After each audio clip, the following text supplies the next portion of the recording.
Hello everyone and welcome back. Today we will be reading some crazy, wacky stories as I play NightReign. As always, the stories will be linked in the description below. So sit back, relax, and enjoy the video. When I was young, in those times when radio did not yet exist, I heard wonderful stories from my relatives who came to visit us from distant Vietnamese villages. They told of places where, while cooking food, a miracle touches you, as if a kind spirit touched you and awakened a gift given by the Creator. And maybe once in a lifetime, someone tired of the world's rush, or someone lost and alone in this vast world, will find that place, or vice versa, a place will call them and completely change their life. You won't read about it in any guidebook. There are no reviews, no maps, but I think you won't pass by. You'll just walk in, maybe drawn by a smell on the street, like a warm thread of fate. Or maybe you'll hear a quiet voice inside you, the one you rarely listen to. There, an old mistress with silent smile will serve you a bowl of pho and quietly leave you alone with a touch. Why it happens, no one knows. Maybe it's the kind of place where ancestral spirit awaken the best in a person. Memory, talent, grace, through food. Or maybe it's sacred energy, cleansing the soul from the residue of the material world. I don't remember. I'm too old to remember and to recall where that place was. But if you ever find yourself in those lands, you won't walk past it. I promise. Free beer? I was at a local restaurant with a group of friends a few weeks ago. I went to the bar to buy another beer. The barmaid started to pull the beer. Halfway through pouring, the keg rang out. I said it's okay. I'll wait while you tap another keg. However, that was the last of the brand I had ordered. As she was pouring a new beer, she said, "If you like a lot ahead, I'll give it to you for free." Motion half-filled glass. The horrified look on her face as she realized what she had said priceless. Horror movie to comedy. During a work trip in Missouri, I landed so late that I almost missed picking up my rental car to drive to my hotel. My boss put my hotel about 2 hours away, since it was the closest to where I needed to go in the morning, and I wouldn't have arrived at my hotel until around 3 a.m. or so. I've never been to Missouri, but the part of the ride where I had to through was a 60-plus mile long road before the next intersection. I've never experienced driving on a road like this. Just 2 lanes, no guardrails, only a ditch that led to fields and fields of corn, wheat, and other crops. No street lamps, an itty-bitty town that I could drive through in less than 5 minutes. And these towns were 10 to 15 minutes of driving apart. Again, I've never driven in a road/town/area such as this, so I had my high beams on, drove cautiously and slower than what the speed limit might be, since one of the cars was in on the other side, and kept an eye out for any animals that might pop out. I've also, for the first time, encountered bugs just being splattered on my windshield, which was honestly something I just always thought only happened in cartoon movies as exaggeration. Anyway, as I'm driving, I see a man in the field just several yards from where the road was. I only saw him because of my high beams. It was 2 to 3 a.m. and so dark. I didn't see a car or bicycle around, and I just passed the town maybe 5 minutes ago. So that was far for someone with no vehicle. I don't know if it's a hero complex or naivety, but when I see people in distress or might need help, I usually try to stop and help. In this case, just seemed like this man was either lost, confused, drunk, suicidal, I don't know. My mind was just going crazy thinking this man is not in a good place if he's out here in the middle of nowhere just chilling. Even though the road was tight, I backed up the car, put on my hazards, and turned it slightly toward the field so I could take a better look. I was in the car and was hesitant to get out, especially because I watch a lot of horror movies, and this is how some of them start. But I get out the car and loudly say, "Hello? Excuse me, do you need any help, sir?" The guy is just standing and swaying a little bit, but just staring into the field/sky. "Are you okay?" I say again, "Nothing." I debated what to do next. Call the police? Honk my horn? Drive to the nearest town? But would I even know where to come back? So I took the horror movie action of just gonna see the man myself. I went down the ditch and slowly got close only to realize, as most readers probably guessed by now, that was a scarecrow. Straight face. I know this could have gone so bad if it were any other situation. but I couldn't help but to laugh so hard that I cried.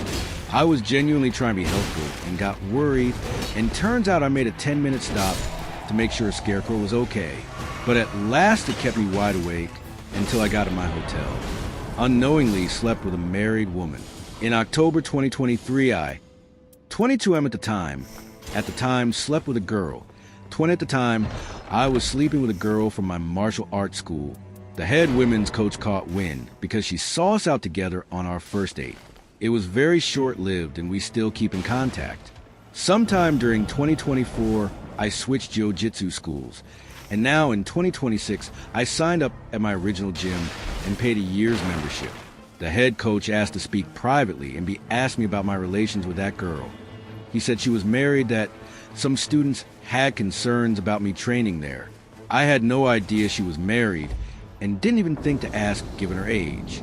She said she had broken up with a boyfriend 6 months ago. But at 20, that's kind of normal. He said he believes me and he has to talk to the other coaches to get a handle on things. He asked me not to train for a week or two in the meantime, and he'd let me know the outcome. Just blown away because I wouldn't knowingly sleep with a married person. Thoughts on the situation? Watched wife get fingered in public. Got drunk at a resort. Watched my wife. The first night at the resort, all 4 of us got wasted. The other guy's wife passed potty in the room for dinner. The 3 of us get dinner. After dinner, we decide to walk around. As we walked toward the beach, my wife flashed us her titties. She was wearing a nice, sexy dress with nothing under it. I can tell she's going to be a lot of fun later. We found some seats by one of the pool, and they both sit down next to each other. I excused myself to find a bathroom. When I returned to them, his one hand was up her dress. The dress was covering what was happening. I can't remember what they were talking about, but I suggested they make out. So then did. They start making out like teenagers. After a bit, I see his one hand pull a tit out her dress while his other hand is still under the dress. I watch as she moans and opens her legs a little. I can see his fingers between her pussy lips, his other hand still pinching her nipple. A couple minutes go by of this happening when a cleaning crew shows up to clean the pool area. They stop making out and get each other presentable. We then head back to our respective rooms. Once in our room, I pray her to bed and lift her dress. She's soaking wet, so much so I see on her thighs. I go down on her and she's moaning like crazy. After a couple minutes, I start to tease her with my hard cock. She says she needs my cock deep inside of her. We fuck so hard and long. After having sex with the 4th girl in my young life at the time, I decided to get an STD check. Not for any physical reasons, mostly for the emotional reassurance. Anyways, I called my neighbor across the street who is 3 years older than me, basically my big brother, and I told him that I made an appointment to get checked, and I asked him what it entailed. He said it wasn't too bad. They did a sperm sample, swabbed his dick, checked his blood, etc., etc. So I felt pretty prepared going in there a few days later. On my way to the clinic, I was feeling pretty nervous to ejaculate in a cup, but I reassured myself that it was going to be fine. When I finally got there, an older lady called my name and handed me a clear cup and escorted me to the restroom and said, "Please go in here." I was picturing more of a comfortable room where I could do my private thing of choking my chicken, but I thought, fuck it, the bathroom will suffice. I remember looking around for some pornographic material because my neighbor said that they provide you with some, but there was nothing. I remember thinking, what the fuck? This place just expects us to use our imagination? Disappointed. I said, oh well, not like I haven't used just my imagination before. So I began, yes, masturbating over the sink. Anyways, I remember amazingly rubbing one out pretty fucking fast. Almost too fast. So I thought that I'd wait in there an additional 10 minutes because I didn't want her to think that I was some type of freak. After waiting in there for what felt like an eternity, I finally handed my semen-filled cup back to the old lady nurse, who acted impatient and upset that I took so long. I began following her down the hallway. The woman set the cup on this desk table thingy, looked at it, and then picked it up again, and she jiggled the cup a little bit. She stopped. I held my breath as I looked at her face, as I saw it turn from confusion to sheer horror. She turns to me and goes, Sir, we only needed your urine." I will never forget the feeling that I had at that very moment. My face got red. I felt immediately hot. My legs felt weak. I just want to get the fuck out of there. There have been so many embarrassing moments in my life, but luckily I can think pretty quickly on my feet, and I can dig my way out of most uncomfortable situations. As for this moment, there was no fucking shovel in sight for me to dig myself out of. Nothing to say, nothing to do. I just stood there terrified. I just jizzed in a fucking urine sample cup. And now, this poor elderly woman who was probably months away from retirement was now horrified and confused as she was gripping a hot cup of my potential babies. I'm guessing the clinic never trained her for situations like this. Even if she had made a joke to lighten the mood, it would have been better. It would have killed the tension in the room. Instead, she remained stoic. I felt awkward and scared. I felt like a monster. After going back to pee, and a few tests later, I got the F out of there. After much reflection, though, I now think that she deserved it. Because honestly, yes, I did assume that she wanted a sperm sample, but the woman never specified what she read. Therefore, she assumed I knew too, and when both people are assuming chances, are that one of them is going to get a cup full of the other one's jizz. It's just the way it is. God, I still cringe just thinking about that day. Sometimes when I'm looking at myself in the mirror, I randomly think of that old woman's face as she realized that she's holding a cup filled with my hot semen soldiers, and I just bust out laughing and shake my head. Good times. My insane doctor's appointment, and we have liftoff. If you've ever been so embarrassed you literally could die, you gotta hear this. So here I am straight out of high school. It was a couple years since my last physical, and I was due. So I scheduled a doctor's appointment for a regular physical. You have no idea how this is going to end. I get to my appointment, and I'm ready for whatever. Open my mouth and say, take big, deep breaths in and out, and yes, drop my pants, turn and cough. Then he says, we should take a urine sample, and I'm like, easy peasy. So I get a cup from the nurse, head to the bathroom and splash all over to get a sample. You think it's easy, but it's not like a faucet. Once you start, you can't stop. I cleaned up, walked out and gave a cup of my pee to the nurse, and head home full of pride, thinking I surely passed with flying colors. Nope. The nurse calls later that afternoon, and I'm thinking, I only slept with a couple girls. What could it be? She begins to tell me that my test came back abnormal, and that I should see a specialist. What specialist? I ask. She says we found an abnormal amount of white blood cells in your urine, and we'd like you to see a urologist. Great, here we go. I schedule a urologist appointment a week later, and I'm thinking the worst.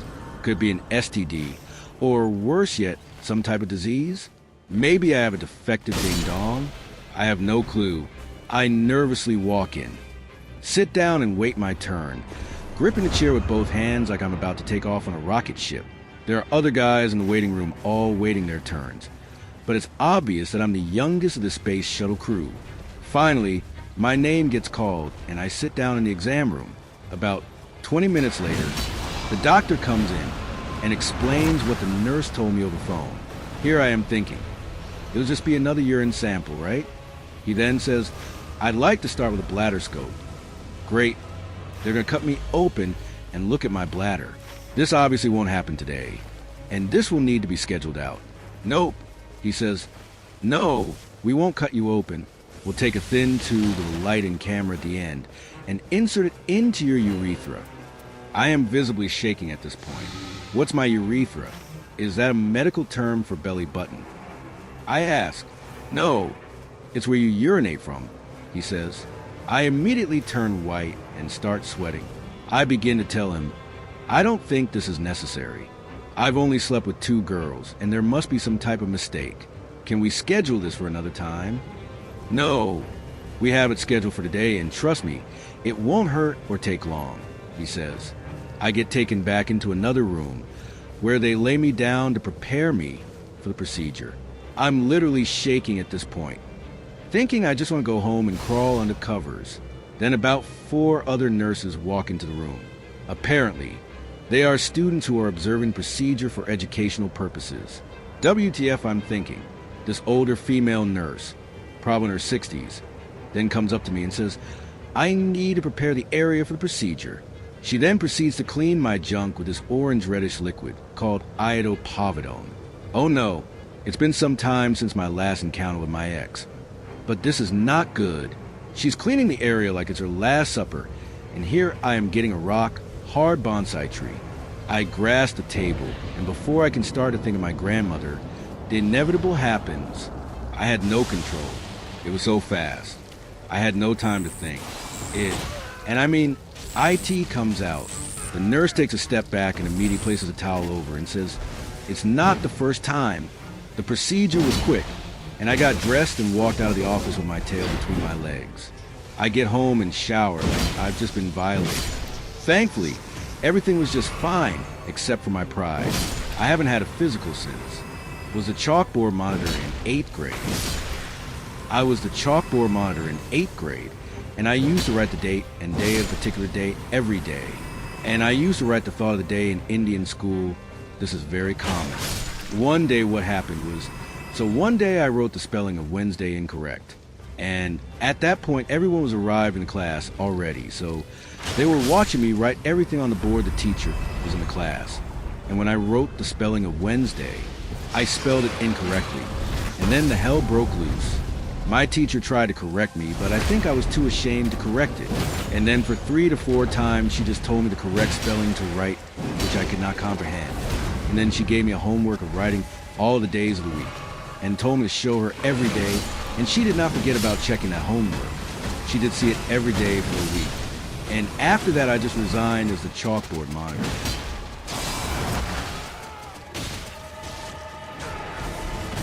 AITA for not warning people that a character in a friend's book was based on me?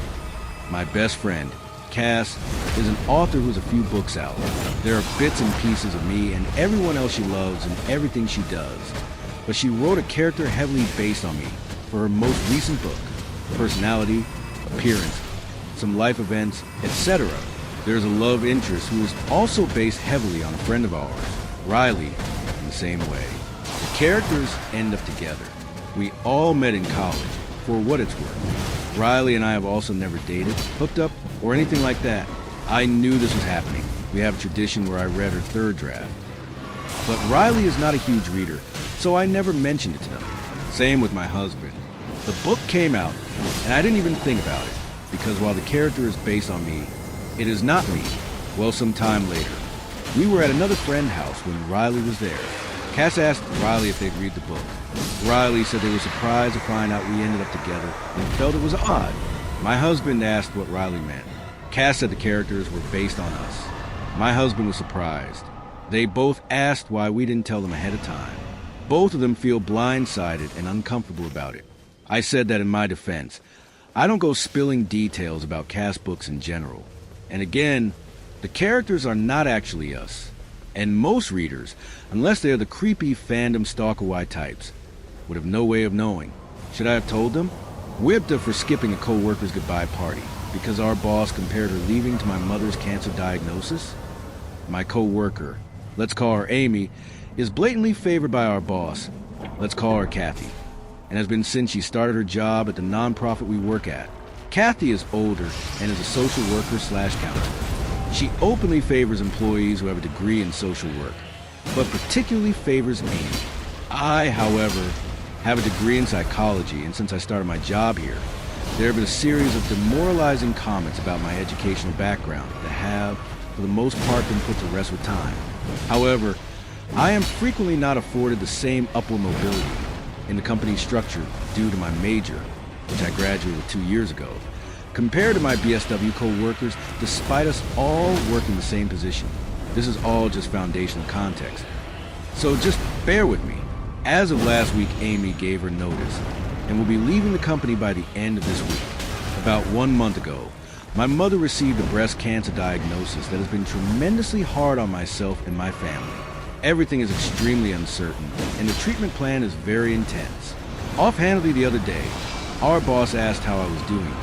I was very honest that things were pretty tough. I told her verbatim, "Every bad day I have due to work is amplified by 1,000,000 because I am so emotionally sensitive from processing my mother's diagnosis," she responded. "I know what you mean. That's just like me with Amy leaving." I was really taken aback. I didn't know what to say, so I just excused myself in the conversation. I went home feeling like she must have meant something else. But I personally cannot even imagine saying that to someone. I've been trying not to let it bother me, but every once in a while, I remember, and it's just wild to me. Shortly after this happened, Kathy announced that she was going to host a goodbye party for Amy at her house over the weekend.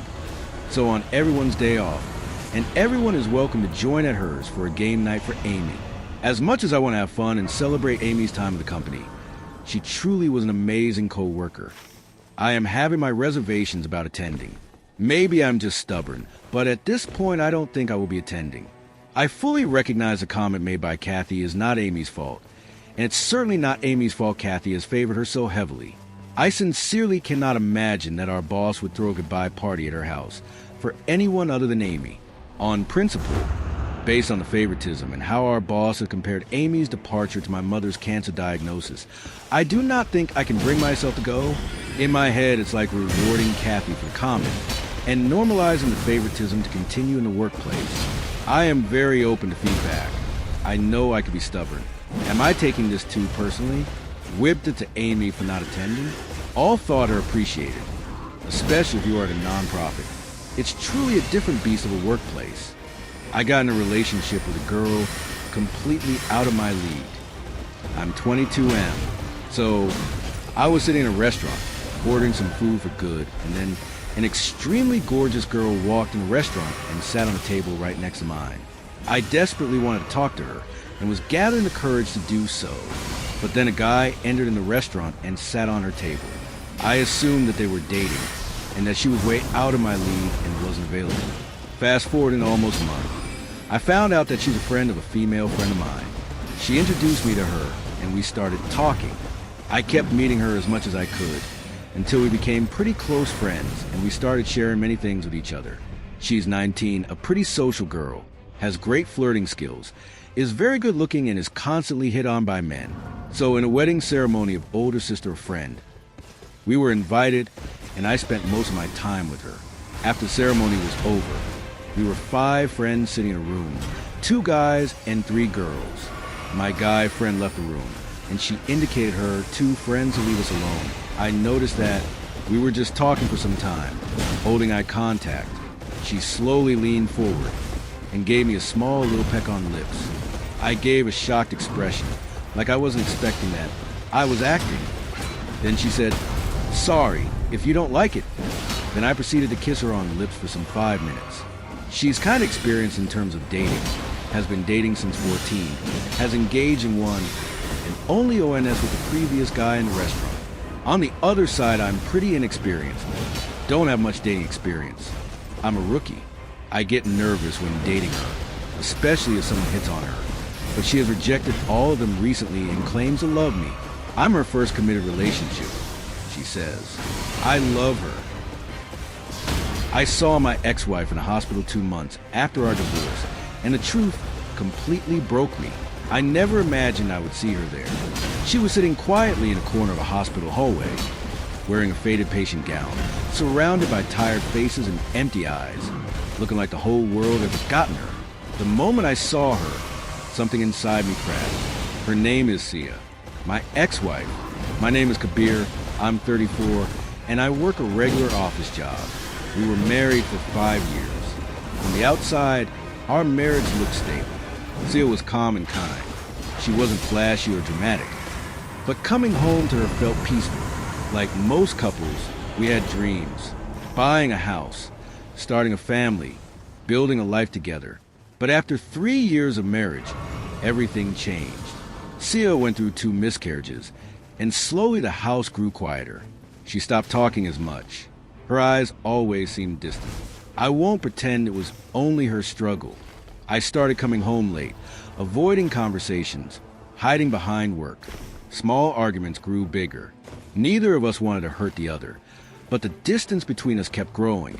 One day in April, after yet another exhausting argument, I quietly said, "Maybe we should get a divorce." She looked at me for a long time and asked, "You've made up your mind, haven't you?" I nodded. She didn't cry. She didn't fight. She just packed her things that night. The divorce papers were signed quickly, almost as if we had both prepared for it long before the actual moment. After the divorce, I moved into a small apartment in New Delhi and tried to live a simple life. Work, occasional drinks, movies alone.